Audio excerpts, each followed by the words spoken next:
പ്രമേഹ രോഗവും റമദാനിലെ ഉപവാസവും എന്ന വിഷയത്തെക്കുറിച്ചിട്ടാണ് ഇന്നിവിടെ ഞാൻ സംസാരിക്കുന്നത്.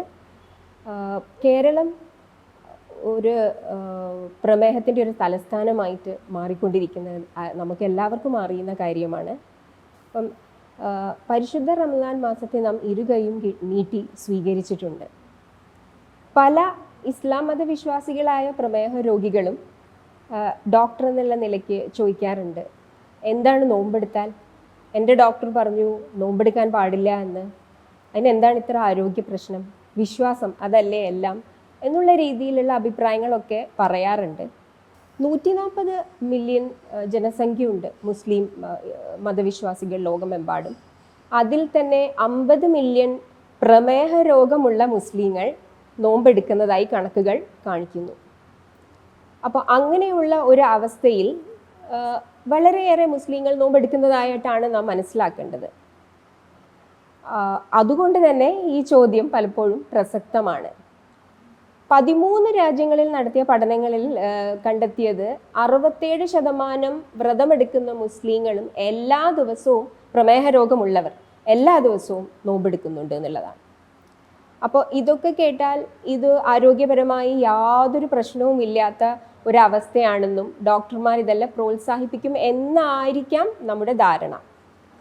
എന്താണ് പ്രമേഹ രോഗിയായ ഒരാൾ റമദാനിൽ നോമ്പെടുത്താൽ ഉണ്ടാകുക എന്നായിരിക്കും നമ്മുടെ ഒരു ചിന്ത.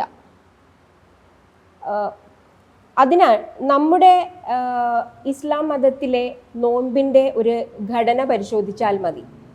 ഈ നോമ്പ് എന്നുള്ളത് നമ്മുടെ മാത്രം ഇസ്ലാം മതവിശ്വാസികളുടെ മാത്രം കുത്തകയായ ഒരു ആചാരമൊന്നുമല്ല. അത് ആരോഗ്യപരമായിട്ട് പല ചികിത്സാ ശാഖകളിലെയും ആചാര്യന്മാർ കാലാകാലം മുതൽക്ക് തന്നെ ഒരു ആരോഗ്യ അനുഷ്ഠാനത്തിൻ്റെ ഭാഗമായി ആചരിച്ചു പോകുന്നതാണ് നോയമ്പ്. ഇപ്പം മോഡേൺ മെഡിസിൻ്റെ പിതാവായ ഹിപ്പോക്രേറ്റസ് നോമ്പെടുക്കുന്നത് ആരോഗ്യത്തിന് എന്തുകൊണ്ടും നല്ലതാണെന്ന് അഭിപ്രായപ്പെട്ട ഒരു മഹാനാണ്.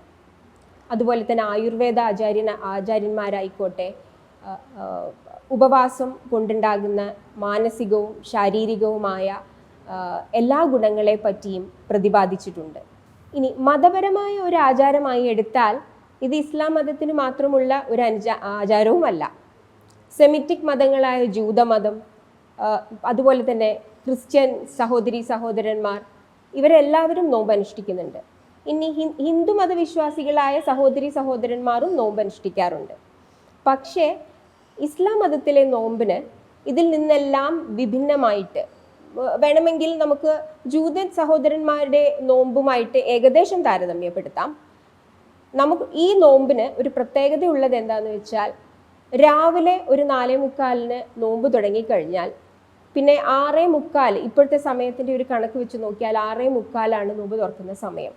12 മുതൽ 14 മണിക്കൂർ വരെ നീളുന്ന എല്ലാ അന്നപാനീയങ്ങളും ജലപാനീയങ്ങളും ഉപേക്ഷിച്ചു കൊണ്ടിട്ടുള്ള ഒരു പ്രക്രിയയാണ് ഇസ്ലാം മതത്തിലെ നോമ്പ്.